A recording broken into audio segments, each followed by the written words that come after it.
Ladies and gentlemen, if you could please take your seat, we are going to get started. You are all very welcome to tonight's event, where we will celebrate all things open source, coinciding, of course, with FOSDEM and the EU Open Source Policy Summit, which is not a coincidence, I'm sure you all believe.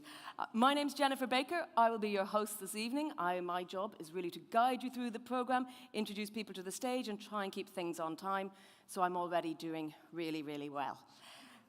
We have quite an agenda. We will start with the launch of the Academy, which is aimed to establish a reputable, prestigious body responsible for promoting open source technologies and skills. We'll then move on to the Open Source Awards, the Open Source Oscars, as I've been calling them, which aims to celebrate not only the excellence in open source software and hardware, but also in the future to really promote awareness about what the open technologies can bring to Europe's political and business landscape as well. So we have an eye on those outside the room, and with our eye to everyone outside the room as well, we do encourage you to share your thoughts on social media using the hashtag OSA Awards 2025.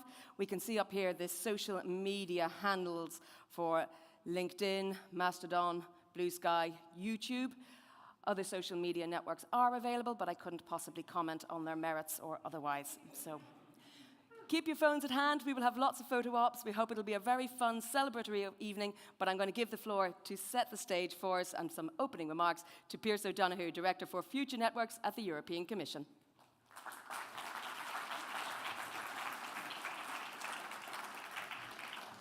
Thank you very much and good evening. So I've been asked to speak to you at length about the critical value of open source in Europe. But you've all had a couple of drinks outside, and honestly, perhaps I should give you the short version. So I'll try not to be too serious, but I'm going to talk about some serious things very quickly.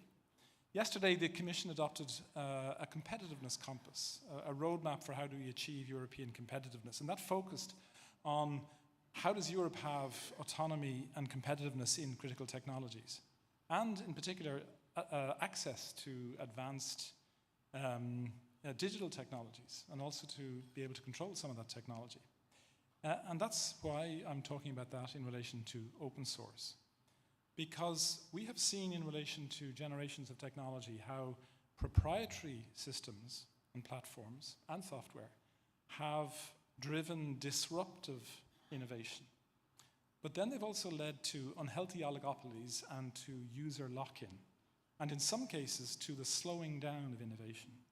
And open source, we firmly believe, is the antidote to that. It also, of course, lowers the threshold for entry for startups and tech innovators. Now, the reason I'm not going to talk to you with the 15 to 20-minute speech that I had prepared is because you all know that. But what I wanted to talk to you just a little bit was about why our support, the European Commission's support for open source, is so genuine, because what open source does, what you do in the open source community, is fully aligned with our mandate to foster competitiveness, productivity, as well as economic well-being for our citizens. So, as always, we start with the money. Some of you are aware and familiar with our Horizon Europe program, where we do fund certain projects, including the Next Generation Internet Initiative. But a lot of what we do are purely open source initiatives.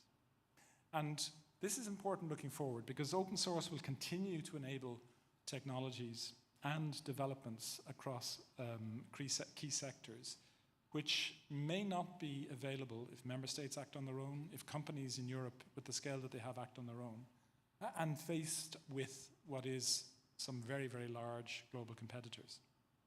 So let me give a couple of quick examples. We do fund some of these technological developments at the incubating stage. We fund the communities, certainly around open source. When we look at the future of internet, for example, we see what? In the future, that artificial intelligence will complement our cognitive capacity. Extended reality will enrich our digital experience. Captors and sensors will multiply our perceptions and draw down a lot of data.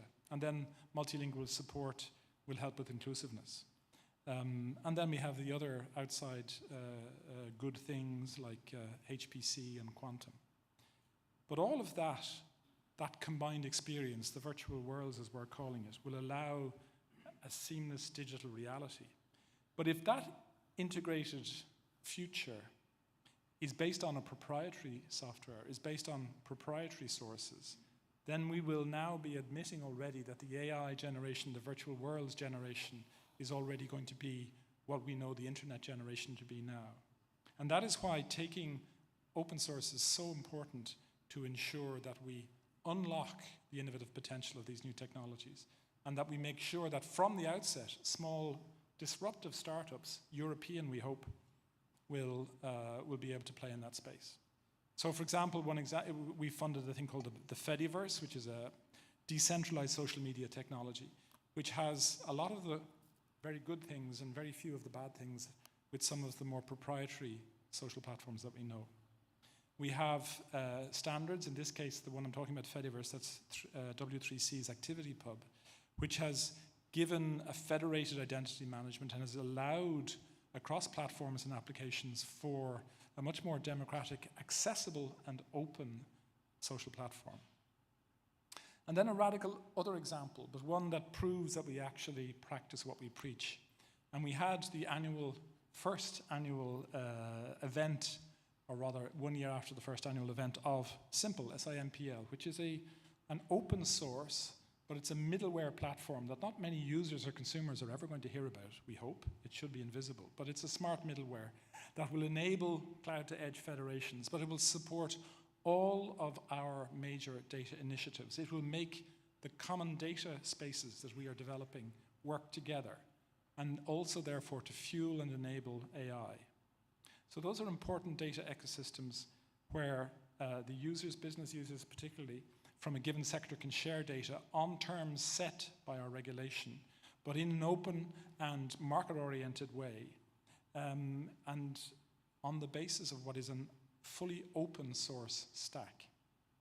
So as I said, two examples, one very obvious to the consumer, one much less so, but very important for our work on the data spaces and Digital Europe.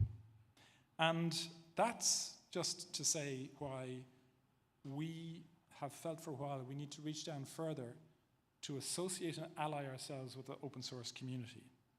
The boring bit is over. Now I'm going to talk about today.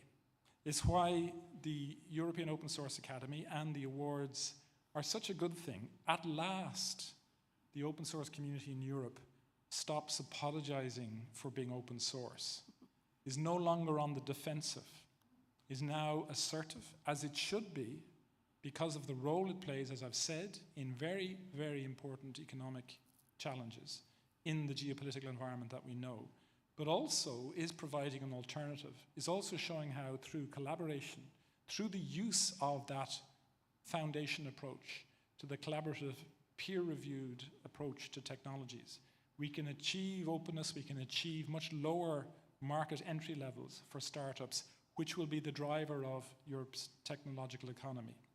And that is why we think, to use now the word that Jennifer used, this is a celebration. It's a celebration of you, the open source community, about what you've done. It's recognition, but also hopefully an incentive to participate even further, a sign to others that in Europe we value, but we also need open source and open source approaches. So just like the Academy has as its basic founding principles, we are in search of excellence, we are in need of learning, and we are definitely committed to sustainability. And that is something which the awards will hopefully highlight to you tonight and going forward, but also that the Academy can achieve on a long-term basis in order to be a beacon to those who work in this environment and who are no longer dismissed as being either unsafe or unpredictable, but actually are providing a major tool to what is a key part of Europe's competitiveness compass. So thank you for being here. Good luck to all of the nominees, and I really look forward to this evening. Thank you.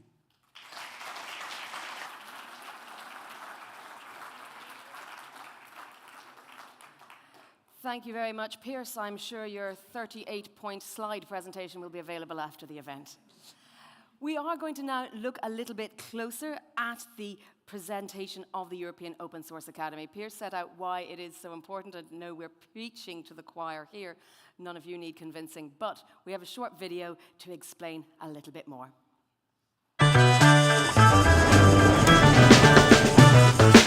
Open source is critical to Europe's digital future and sovereignty. Join us in promoting European excellence in open source. Join the European Open Source Awards and Academy community.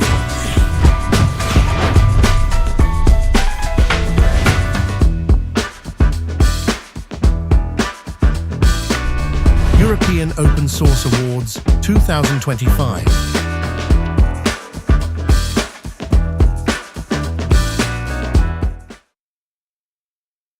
Well, there you go. It was certainly brief and to the point, but as I said, we don't need convincing in this room. But to tell us a little bit more, I'd please like you to welcome to the stage Johan Lineker, Senior Researcher at RISE. Johan, do come up and tell us a bit more about the Academy, about the EU landscape, about why it's so important. Really deliver the message. Thank you. Dear friends, Piers, I think Piers put it quite nicely. We're here tonight to celebrate. It's a celebration. We're here to celebrate open source and recognize its impact it has on society, both in Europe and globally. Open source, as many of you know, runs everything from our phones, our household appliances, increasingly so the cars we drive, but also different parts of industry, the energy grids. It's even driving the Mars rover. Open source enables a sovereign, yet interoperable society. It democratizes access to knowledge, technology. It helps accelerate innovation, entrepreneurship, and especially it helps to connect us across borders and cultures. Open source is really the key to our future because no one can make it alone. But first and foremost, open source is the people. It's the craftsmen, it's the artisans, it's the artists, the ones that are spending their days, nights, effortlessly answering questions, reviewing pull requests, onboarding new contributors, having them welcomed into the community, promoting the projects. These are the people who actually make sure that our phones, appliances, the energy grids, the Mars rover keeps on running. It's the people that are crafting and building these open source foundations, platforms, on which our society stands that we're here tonight to celebrate. That's what these awards are about. It's about recognizing the impact that these people have on our everyday lives, knowingly or unknowingly, both today, tomorrow, and especially the day after to an increasing extent. Tonight we're here to celebrate a small set of these fantastic individuals. We're here to celebrate a small set of individuals that have made remarkable, extraordinary contributions of impact for which we should all be very grateful for. These awards, they are a symbol of gratitude.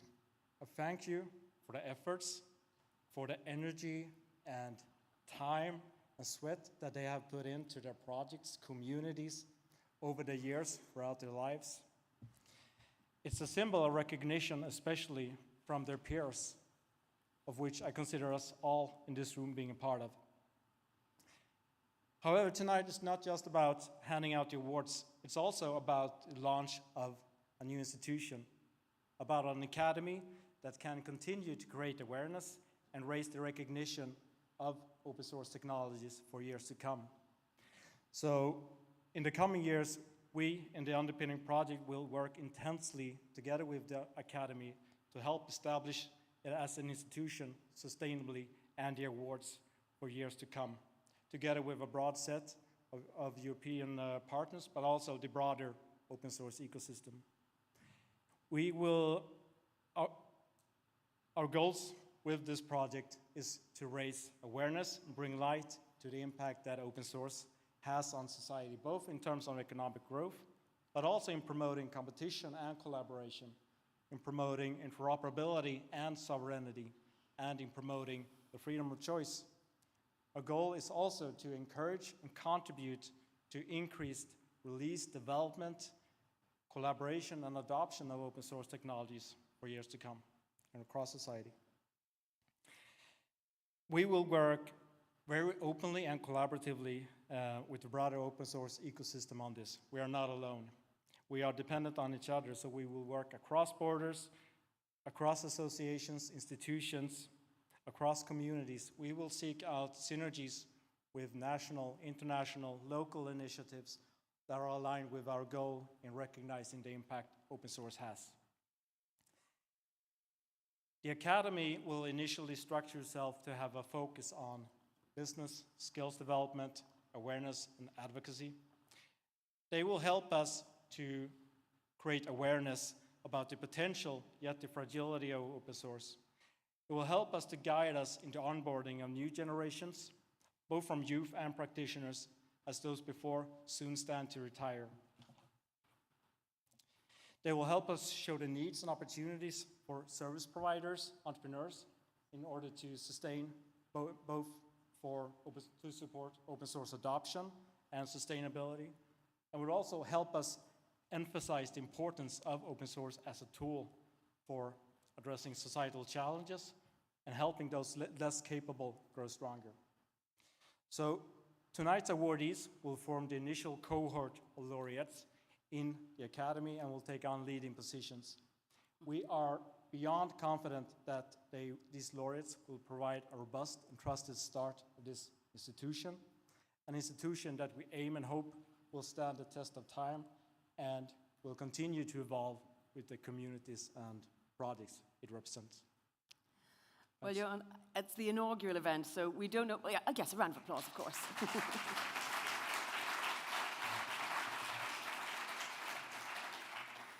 So, as it's the first time for these awards, tell us a little bit about how the nominees were chosen, because once things start rolling, it becomes a self-fulfilling prophecy. But tell us for this first occasion how you've done it. Of course. So, this year, this is the inaugural awards, the first time we do this.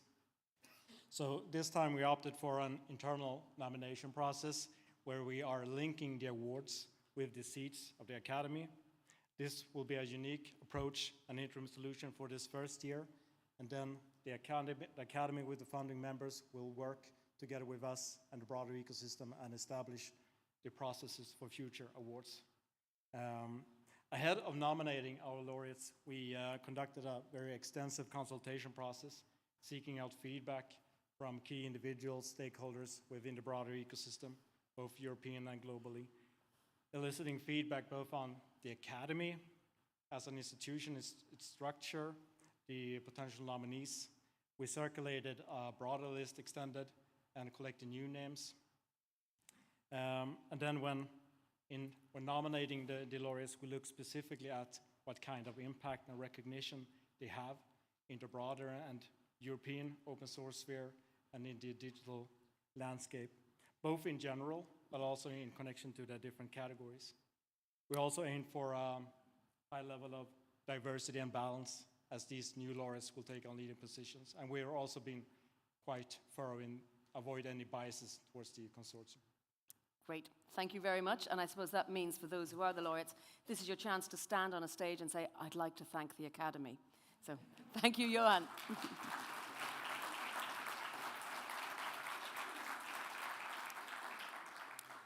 So it is now time for the awards. I had hoped there would be a drum roll, but there isn't, so just imagine a drum roll as we move to the first award of tonight, which is the Open Source Achievement Award, and that will be presented by Omar Mohsin, who is a member of the United Nations Office of Digital and Emerging Technologies. He also leads the open source team at the UN Office of Information and Communication Technologies and serves as co-chair of the UN Open Source Community of Practice, all of which is to say he is an exactly right person to be presenting this award, bringing all his experience. Omar, thank you.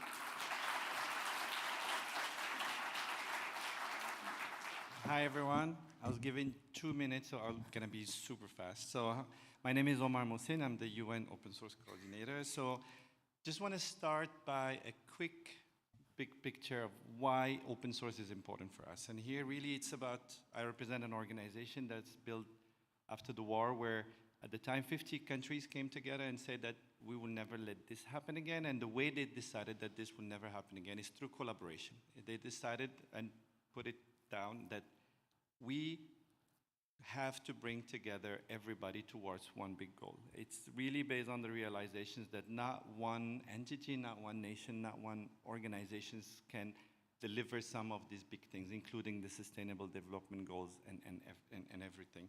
And they realized that we have to work with public sector, private sector, civil society, and everything. It's really enshrined into what the UN is.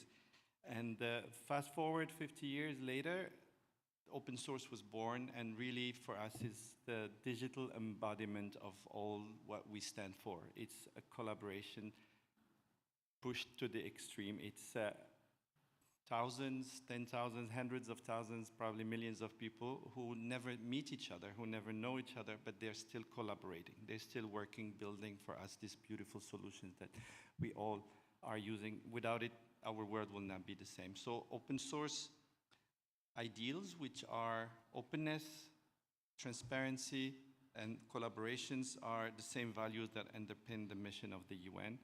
And this is why, for us, it's more than a technology. It's a culture. It's a philosophy that we fully embrace.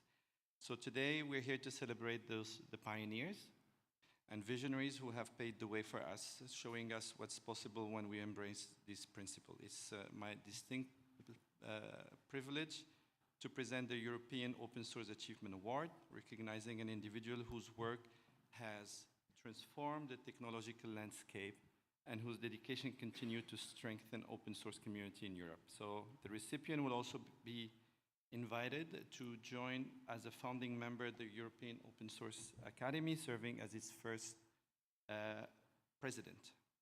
So this year's laureate is, the Oscar goes to Daniel Stenberg, so a name.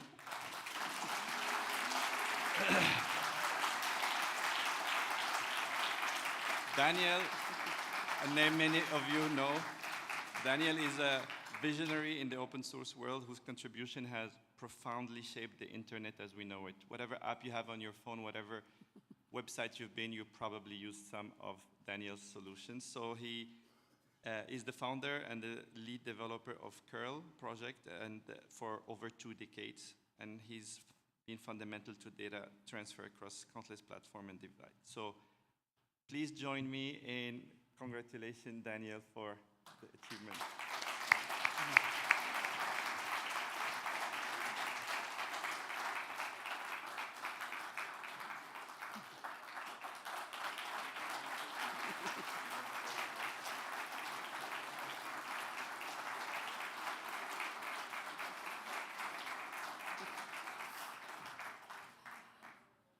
Very well done, Daniel.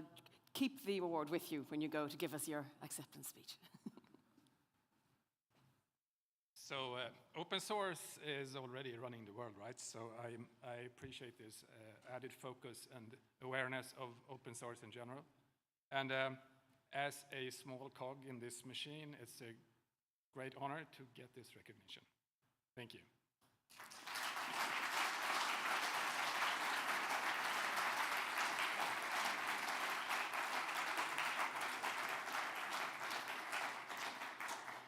Our next award is the Skills and Education Award, one that is, of course, going to be central to the Academy going forward. And to present that, we are delighted to have Felix Reda, Director of Developer Policy at GitHub, who has been shaping digital policy for over 10 years, including serving as a member of the European Parliament here in Brussels, and much beloved by all of us. Felix, over to you. Thank you, Jen. Yes, I have in a way the easiest job here to present the Open Source Award in the category of skills in education, because I think the contribution of open source to education is really quite obvious. If you talk to any professional software developer, you will very often hear that story that they first got involved in an open source project, that it's really learning by doing long before they ever turned their interest in computers into a professional career. And all that open source has done in the field of computer science education is of course great and worthy of recognition in its own right, but our laureate today has done so much more for skills in education than just training the next generation of software engineers. I can't think of a single open source project really that I've come across more in the most surprising places. You'll find it outside of what you might normally think of technology-focused spaces. Our laureates project is used by artists, it's used by designers, by craftspeople, by people who may have never set foot in a university and who may not be able to afford the newest technology gadgets. This project has unleashed really an explosion of creative expression. It has taught countless people that they too can be more than just consumers of technology. It is open source hardware and it's open source software and an electronic platform that is versatile, accessible, and empowering. It allows people to build technology that they can understand themselves down to the most basic concepts, that they can touch and that they can work on together with other people. You might have guessed it, I am speaking, of course, of Arduino. You can use Arduino to run a scientific experiment. You can use it to build a fully recycled computer out of clay tablets. Yes, somebody has actually done that. Or you can simply create the biggest, most ridiculous Christmas lights in all the houses in your neighborhood. And you don't have to do it alone. If you have an idea that involves electronics, I bet somebody in the Arduino community has already tried something similar and has put the guide how to do it online. At my favorite hacking conference, the Chaos Communication Congress, Arduino-powered art projects are really everywhere. It's an omnipresent project in the community. There are workshops where you can learn how to build your own projects. And Arduino, I think, is so powerful for education because there is no better feeling in the world than holding up your creation after you have built something and thinking, I have built that. I wonder what we can build together. This is how we really spread technology skills in all of society that we're all going to need. So not just for the engineers who already love their computers, but really for everyone. So our laureate has not just co-founded Arduino, his whole career has really been dedicated to bridging the gaps between different disciplines. He is assistant professor in interaction design at Malmö University, where he teaches interactive art, creative coding, and embedded technology across academic levels. He runs the One Scale One prototyping studio. He also owns a toy-making company, and he leads micro-company creation projects for the Spanish Agency of International Cooperation. So without further ado, please join me in welcoming to the stage our laureate for the Skills in Education Award, David Catieles.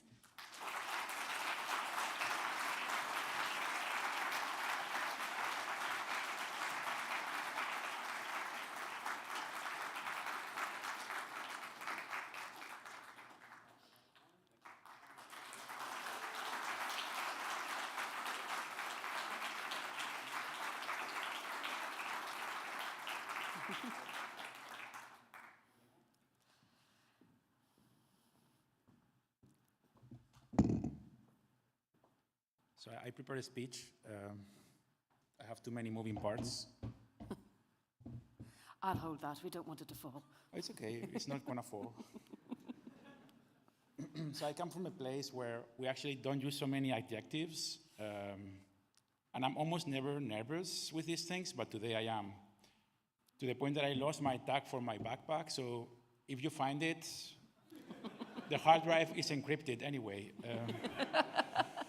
But my jacket is really needed in Brussels, so please don't take my backpack with you. Okay, so I will deliver a speech. So I follow my own dreams, and I became an engineer, and later a doctor in design, and I have devoted my whole professional career to education.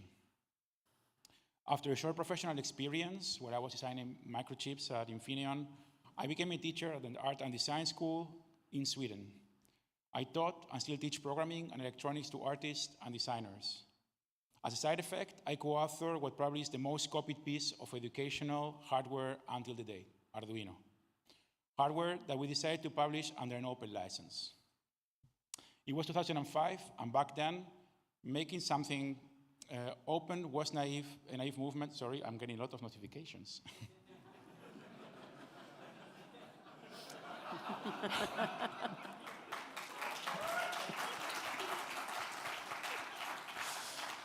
I made the mistake of telling a friend of mine I was getting an award, and he's like, congratulations, yeah, thank you.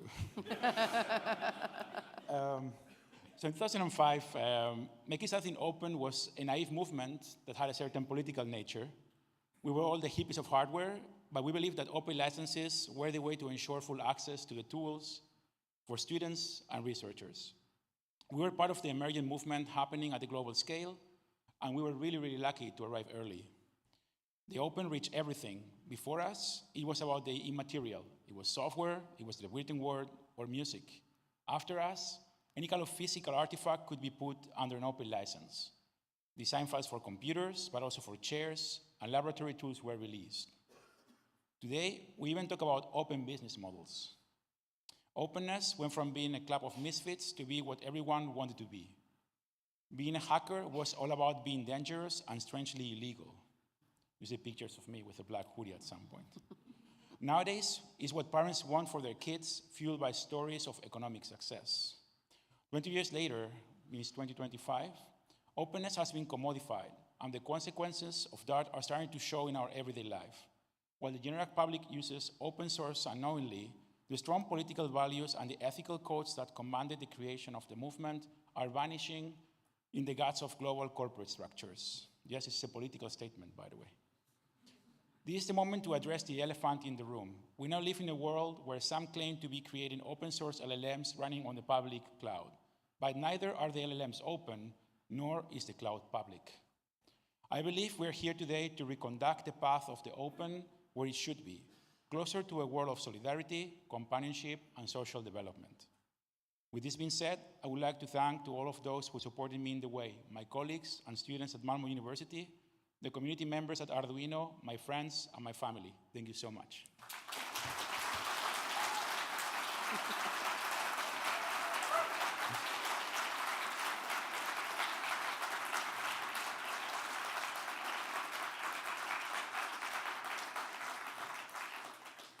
Thank you. Great speech, especially the asides.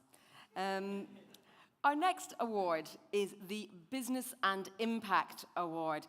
And now to present that as chairwoman for Mozilla for 2 decades, she's a household name, Mitchell Baker, but she also founded the Mozilla Project to support the open, innovative web and ensure that it keeps offering opportunities to everyone. So who better than to present this award on business and impact? Please, Mitchell Baker.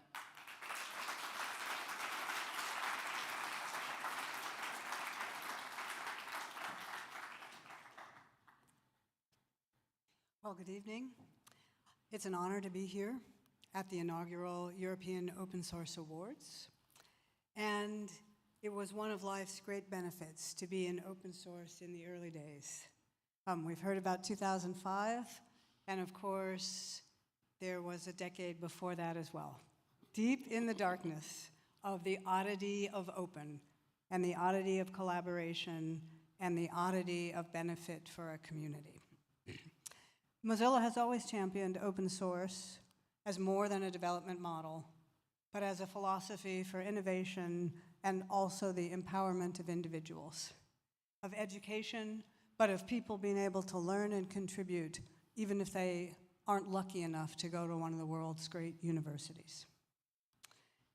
And in Mozilla, we also had an odd opportunity, which is to grow out of the open source community to develop a product that actually was broadly used, in our case by consumers, and after that to form an organization for foundation, but also to pioneer some of the efforts of using business as a tool for public benefit, business as a tool for building shared assets, business as a tool for helping people and encouraging the open source learning and development. And with Firefox, we were successful in building a commercial product, in building a global tech platform, and eventually in building a business as well. In the early days, business was an unmentioned word in open source, But over time, of course, it's become apparent that sustainability is key and that open source is more than technology. As it runs our systems and our societies, we want more than open source buried inside the big tech giants. We want open source as products. We want open source as employers. We want the ethos of shared assets and collaboration to be able to combine with the unbelievable power of market dynamics. And so at Mozilla, we've experienced that. And our next laureate in the business and impact category is doing something similar in today's world. And we are recognizing an exceptional individual who's the co-founder of both Matrix.org, the project, and Element, the organization building products and aiming for business, impact, sustainability, and bringing the benefits of open source projects into a much broader audience, and building products that are useful and that people run towards.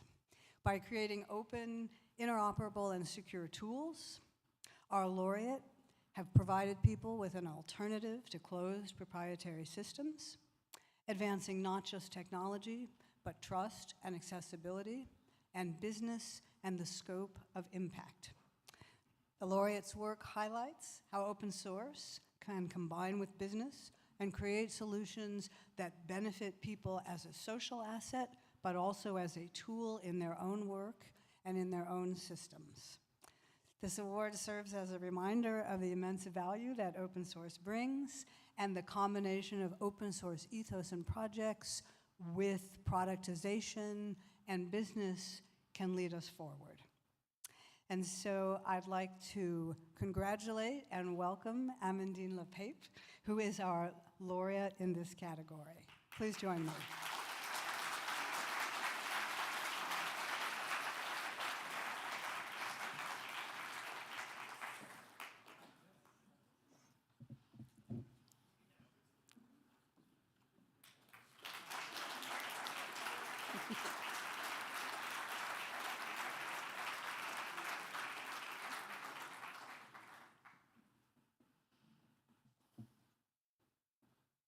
Thank you.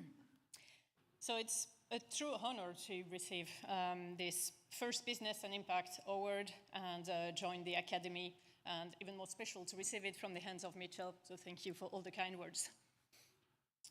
But it's good to point out that it's absolutely this impact that we've been having with Matrix and Element is definitely not a lone effort, and there is a big team and a lot of big community behind us working on this.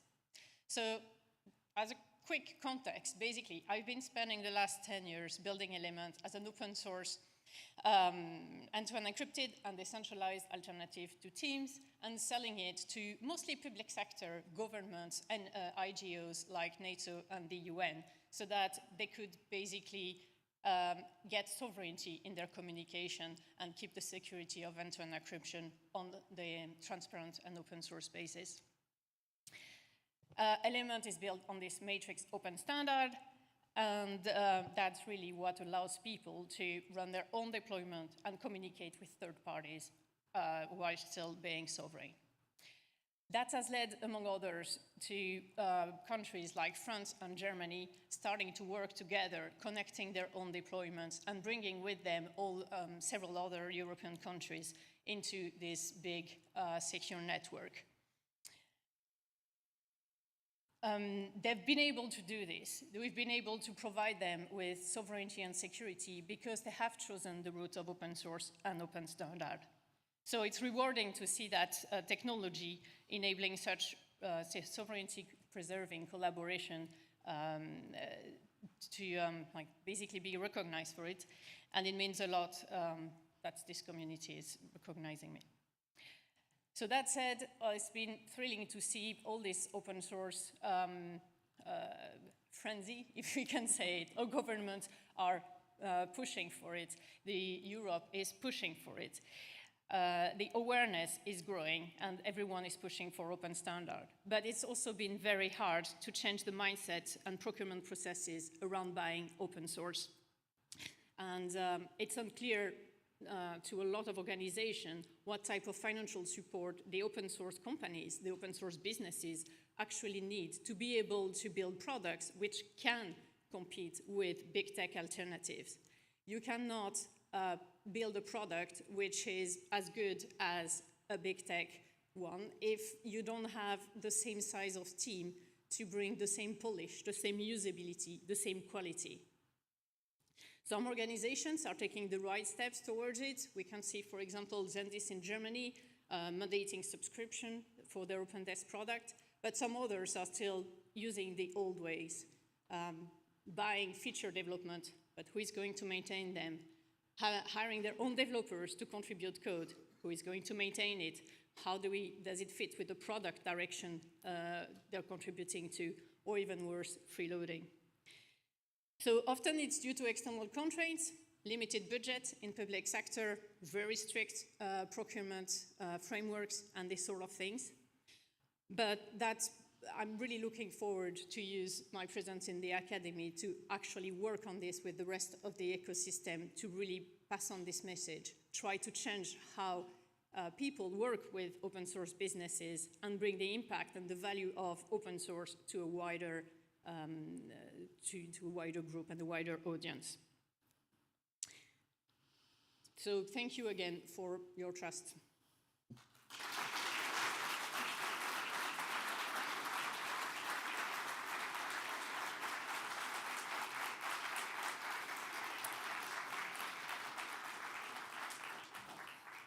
And then there was one. So our last award is the Advocacy and Awareness Award. And to present that is a member of the European Parliament since 2019, who arrived and threw herself immediately into working on all things digital, including the Digital Services Act, a job so behemoth that I think she probably deserves an award herself. Please welcome Alexandra Gayson.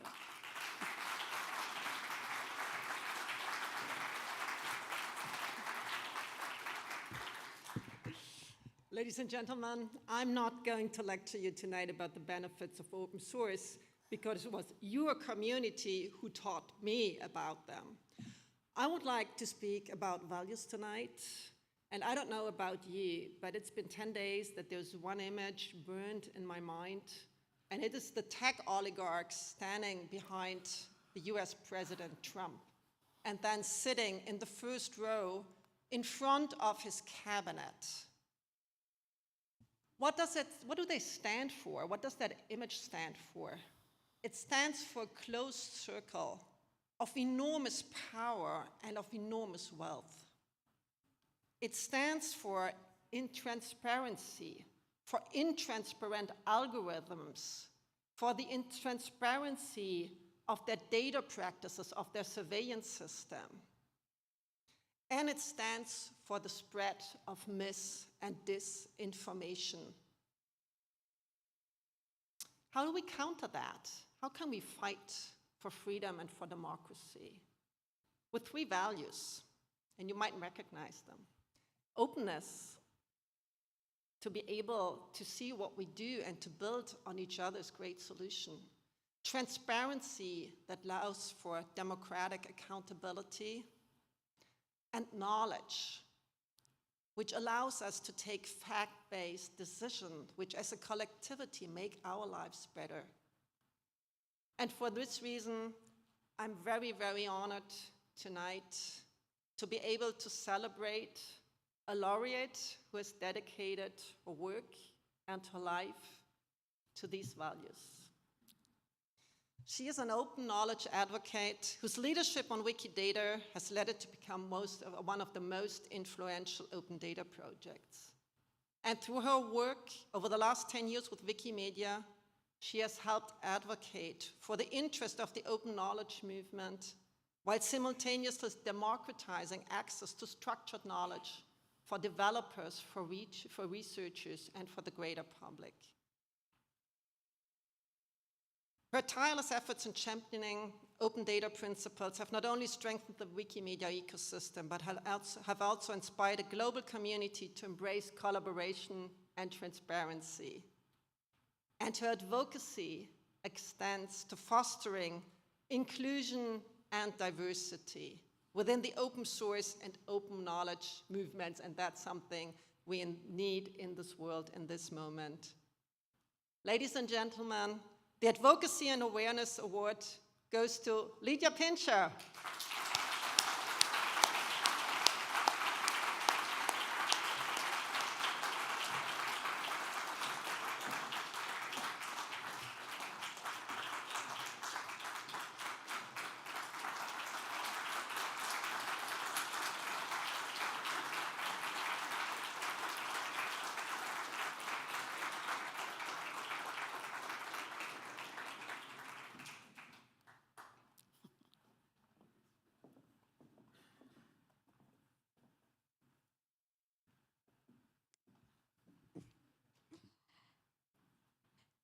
Thank you very much. I'm truly honored to receive this award today and to join the European Open Source Academy. Over the past 18 years, it's been a joy and also a privilege to contribute to and lead two large open community projects that have their origin in Europe, KDE and Wikidata. But I would not be standing here today with you without the support of many other people. From my mom, who role modeled a love for technology. Thank you for not getting too mad when I pricked the family computer with my first Linux install.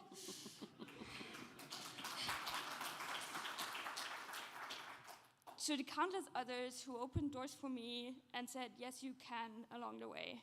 To the amazing people who work alongside me, to move these projects forward and make them truly shine. Be it as a developer, as an editor, as a designer, as a marketer, as a translator, doing project management, or one of the hundreds of other things you can do to support an open source project. I will be forever grateful to you. The European Open Source Awards are, in my opinion, a vital recognition of the fantastic work that's being done by thousands of people all around Europe to help build and maintain the digital infrastructure that helps us to be in control of our digital lives and lets us enjoy freedom and privacy. It is my hope that this award and the upcoming work of the European Open Source Academy will inspire and encourage a new generation of open source contributors who are eager to build, tinker, and share their creations with the world. Thank you very much.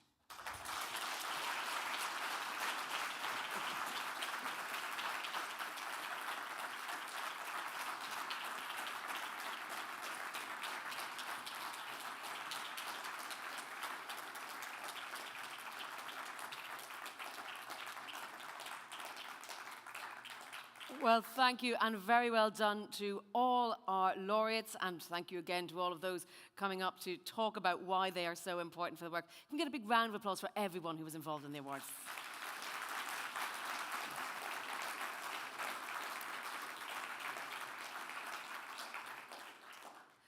So we are now at the final moments, but I'm going to hand over the floor to the chair of Open Forum Europe to wrap up this evening's events. So our closing remarks will come from Dr. Sachiko Muto. Thank you.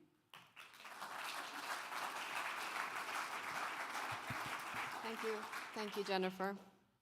Good evening, everyone. I was given a brief by the team to keep it brief. We have 2 minutes, and to say something that would make open source fun again. Sorry, Astor. Everyone knows that at the heart of every good joke, there's a kernel of truth, of seriousness, right? So I will not make jokes, but I will keep it short. And so when I first joined OFE, and this doesn't sound like I'm going to make it short at all, it was back in 2007, so that doesn't make me quite a pioneer in this setting.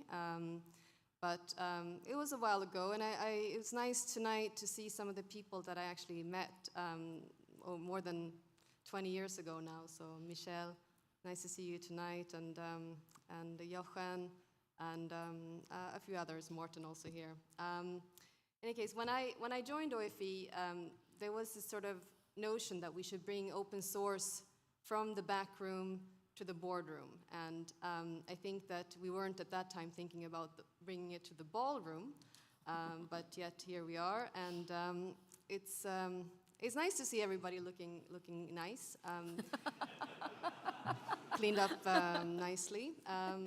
But it does make you ask the question, I think, sort of, I've said this before, that, in 2007, I wasn't a pioneer in open source, but I felt, walking around in Brussels talking about open source, you felt a little bit subversive, at least, we had to knock on doors to get into commission events. It wasn't obvious that we would be let in. And we even heard, I don't know if this is true, but that they asked for extra security just because the open source people were coming. So,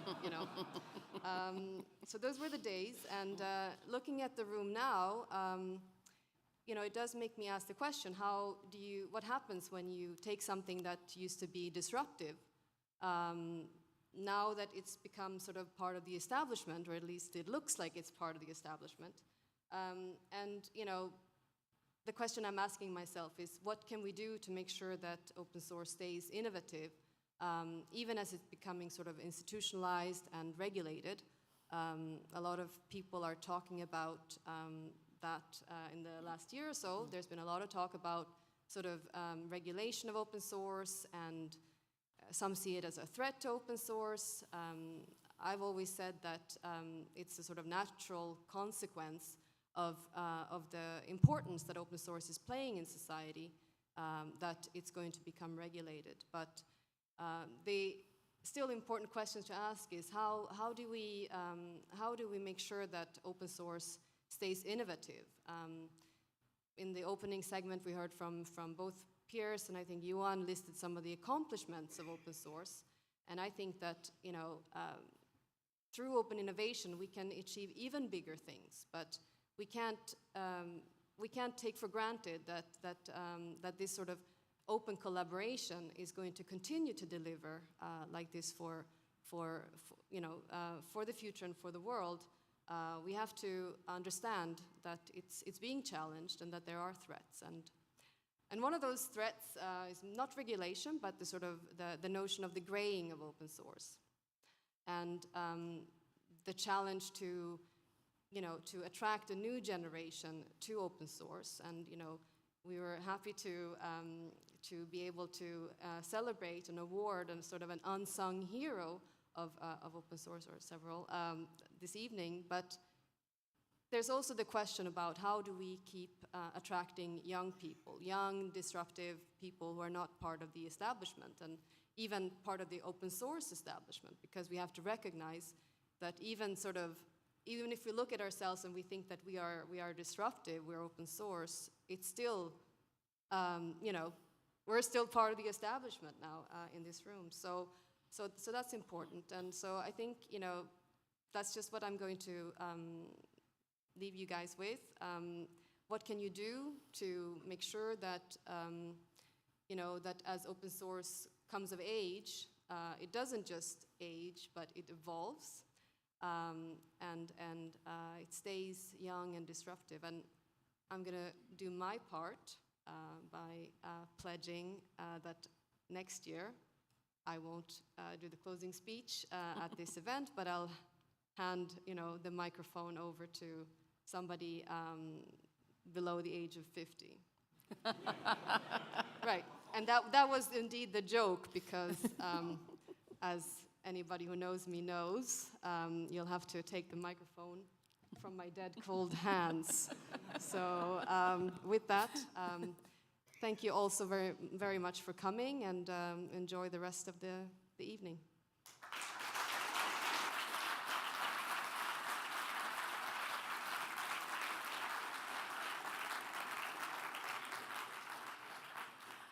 And indeed, that is a wrap. I think once more, apart from a call to join on social networks, I also have a call for someone with the code of 006. No, James, but there we go. Just one number away from James Bond. Thank you, David. And as as Sachiko said, it is lovely to see everyone in all their finery. We've gone from black hoodies to black tie, so get out there and party like your lives depend on it. Thank you all very much. Have a great evening.